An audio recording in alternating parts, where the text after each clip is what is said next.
My name is Ron Coppola. I live in Essex, Vermont.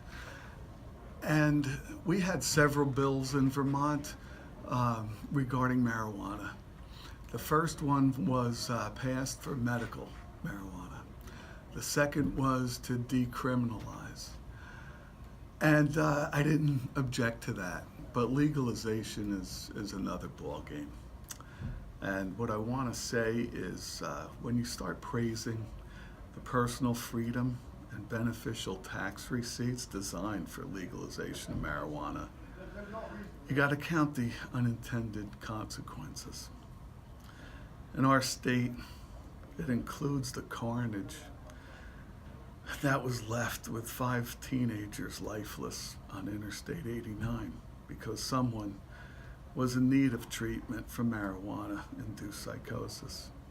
You got to count the dad who, while under the influence of THC, leaped out of a multi-story building holding his infant child. We got to count our sons and daughters who were well on their way to contribute greatly to society before marijuana triggered their mental psychosis. They were pre-med students. They were class valedictorians.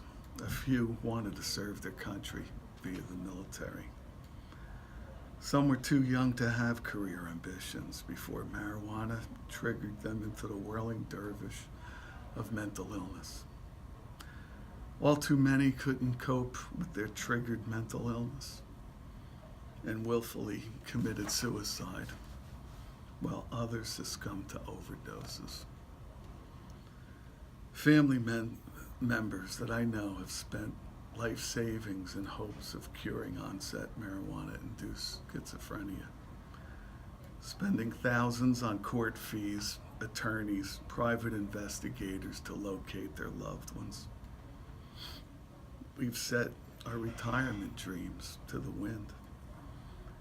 These are real stories, not ever seen on national news. Unfortunately, they're stories within my own small NAMI group in Burlington, Vermont. These are not people who had bad genes. They're people who reached their tolerance from environmental triggers that permanently changed their epigenetics. Marijuana triggered my son's psychotic break at the age of 21. And like an electrical circuit that's been tripped, it won't reset because once these epigenetic changes take place, the DNA are prone to replicate themselves. And that's why mental illness doesn't go away. I say with all due respect, some in the legislature thinks that the greater good is served by funding health care through tax revenues from marijuana legalization.